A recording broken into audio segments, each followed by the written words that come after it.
গতকালকের ভিডিওতে দেখিয়েছিলাম যে একটা নেট চাগিয়েছিলাম, সেই নেটে বেলুন মলির বাচ্চা বড় হয়ে গেছে, সেই মাছগুলো তুলে চেলে রেখে দিলাম অন্য নেটে। এবারে চলে এসেছি আজকের নিমতলার পুকুরে। আজকের তোমাদের ভিডিওতে দেখাবো যে এমন একটা নেট চাগাবো আমি, যে নেটে অসংখ্য মাছ তো আছে, আর তার সাথে সাথে দেখতে পাবে যে একটা অন্যরকম বেলুন মলি, যেটা আগে আমি দেখিয়েছি, ঠিক মনে নেই হ্যাঁ কি না। তো চলো নেটটা চাগানো যাক। বন্ধুরা দেখো, নেটটা আমি এক কোণে জড়ো করে নিয়েছি। এখানে অনেক রকম মাছ দেখতে পাচ্ছ, আর তার সাথে সাথে দেখতে পাচ্ছ বেশ কিছু নোংরা আর গেঁড়ি ভর্তি। তো এবারে আমি এইগুলো থেকে আমি আস্তে আস্তে মাছগুলো তুলবো, আর তোমাদের দেখাবো যে এই নেটে কী কী এমন মাছ আছে যেগুলো আগে সেরকম একটা দেখায়নি। তো প্রথমবার ছানা মেরে মাছ কিছু তুলেছি, তার সাথে সাথে দেখো গেঁড়ি ভর্তি হয়ে আছে।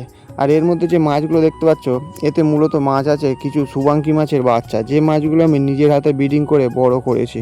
একটা জিনিস খেয়াল রাখবে, যে কোনোভাবে তোমরা মাছ যদি চাষ করতে চাও, তাহলে চেষ্টা করবে সবসময় ঘরে নিজের হাতে ব্রিডিং করানো। তাহলে কী হবে, খরচা কম হবে। যদি সেই মাছ মারা যায় তবুও কষ্ট কম হবে, কিন্তু একবার মাছ কিনে ফেললে সেই মাছ যদি মারা যায় তাহলে কিন্তু তার কষ্টও বেশি হবে।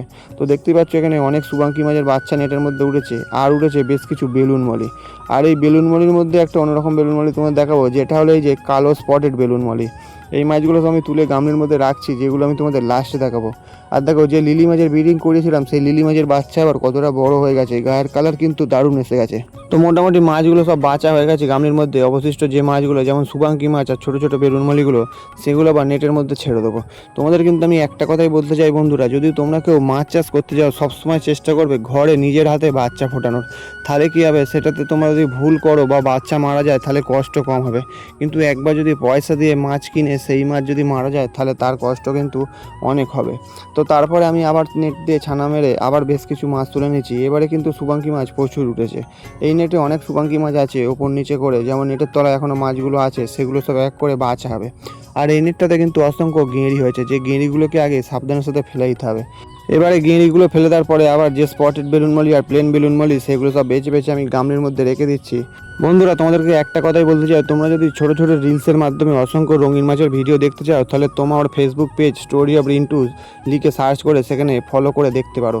তার কারণ আমরা এখানে শুধুমাত্র 3 মিনিটের ভিডিও পোস্ট করি, কিন্তু অসংখ্য অন্যরকম মাছ যেগুলো রিলসের মাধ্যমে আমরা ফেসবুকে পোস্ট করে থাকি, তোমরা সেই ফেসবুক পেজে গিয়ে ফলো করে সেই সব ভিডিও দেখতে পারো। তো মোটামুটি সব মাছ বাঁচা হয়ে গেছে। নেটের মধ্যে কিন্তু মাছ দেখো চারদিকে গিজ গিজ করছে। আর যে মাছগুলো আমি বেছে গামের মধ্যে রেখেছি, সেই মাছগুলো এবারে তোমাদের দেখাবো। দেখুন স্পটেড কালার যে বেলুন মলি, সেগুলো জাস্ট দুর্দান্ত কালার। এখানে সাদা কালো আর সুন্দরী আর কালো স্পটেড বেলুন মলি। এই বেলুন মলিগুলো বেছে বেছে আমি গামলির মধ্যে রাখবো। তার কারণ এই মলি মাছগুলো আলাদা নেটে রাখবো, আর যেগুলো প্লেন বেলুন মলি সেইগুলো রাখবো যে নেটে কালকের বেলুন মলি ছেড়েছিলাম সেই নেটে। তো স্পটেড কালারের সব বেলুন মলিগুলো বেছে আমি নিচে রেখে দিয়েছি। এবারে প্লেন বেলুন মলিগুলো নিয়ে চলে এসেছি কালকের যে নেটে বেলুন মলি ছেড়েছিলাম, অর্থাৎ আমার আগে থেকে যে নেটে এমনি বেলুন মলি ছিল সেই নেটে। তো মাছগুলো ছেড়ে দিয়েছি। এবারে অন্য যে মাছগুলো আছে স্পটেড কালার, সেই মাছগুলো আবার একটা নেটের মধ্যে ছেড়ে দেবো। তো বন্ধুরা আজকের ভিডিও এই পর্যন্তই। আবার দেখা হবে আগামীকাল অন্য কোনো মাছের ভিডিও নিয়ে। আর ভিডিওটি যদি ভালো লাগে তাহলে একটি লাইক করবেন, আর স্টোরি অফ রিন্টু চ্যানেলটিকে সাবস্ক্রাইব করে পাশে থাকবেন। তো সব স্পটেড কালারের বেলুন মালিগুলো নেটে করে নিয়ে আবার সেই নেটের মধ্যে ছেড়ে দিলাম। এবারে আমি বাড়ি চলে যাব, তার কারণ বন্ধুরা খুব বেলা হয়ে গেছে, আর রোদ একার সূর্য মাথার ওপরে, গরমে খুব কষ্ট হচ্ছে। তো আবার দেখা হচ্ছে আগামীকাল অন্য কোনো ভিডিও নিয়ে।